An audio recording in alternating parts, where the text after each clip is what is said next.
yang saya harus pilih di awal terjun di dakwah. Saya menjadi dai, membenahi umat dari dalam, umat Islam yang belum sholat, yang mu'allaf baru masuk Islam, yang tidak puasa, yang masih mabuk-mabuk. Ini saya tanganin nggak? Ini butuh keterampilan sendiri. Itu jadi dai di internal. Jadi kayak badan itu kita di dalam supaya sehat jadi nggak kena penyakit. Atau saya jadi kristolog. Nah kayak Ahmad Didat, seperti Dr. Zakir Naik sekarang. Atau menjadi peruqyah. Jadi mengobatin orang, sihir dan segala macam. Karena ini membutuhkan energi nih. Karena beliau bisa mungkin tanganin satu hari berapa pasien, bisa memakan waktu dari pagi sampai malam.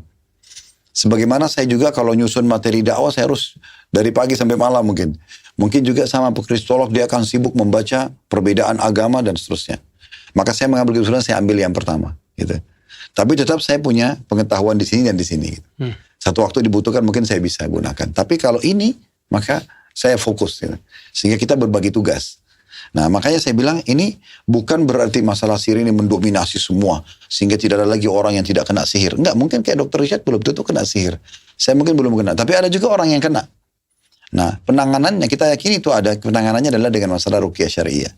Nah seperti itu dok. Sehingga tidak harus bentrok dengan pengetahuan dokter secara medis yang tidak bisa menangkap secara akal. Gitu kan. Karena memang saya bilang di pertemuan kita yang sebelumnya. Kan susunannya itu. Di tubuh diri kita ini kan ada perasaan. Perasaan ini harus dihadapkan dengan akal. Kata Dr. Sulaiman Rahili hafizahullah, salah satu guru kami di Madinah, di dalam salah satu penyampaian nasihat beliau, kita harus memahami syariat itu dengan susunan ini. Dalam diri manusia ada perasaan. Semua kita punya perasaan. Tapi perasaan ini, dia harus bisa dikontrol oleh akal. Misal contoh kita pernah makan nasi goreng enak di Semarang. Enak banget, berbekas banget gitu. Kita punya perasaan merasa suka dengan itu. Itu perasaan. Kagum dengan sesuatu dan segala macam. Tapi ini harus dihadapkan dengan akal. Satu waktu kita balik ke Jakarta, rindu pengen makan nasi goreng itu. Kalau kita hadapkan dengan akal akan memberikan kita solusi. Udahlah nanti aja kapan-kapan ke Semarang. Kalau kita terbawa perasaan, kita akan berangkat hari itu juga walaupun pakai mobil hanya kejar nasi goreng kan gitu. Jadi harus akal. Nah akal ini yang ngontrolnya adalah syariat. Kalau tidak akan jadi kacau semuanya. Karena akal tidak akan punya tolok ukur kalau tidak dikontrol oleh syariat. Jadi kita gunakan akal kita. Kayak tadi misalnya Dr. Rashid bilang, ini gak masuk akal saya.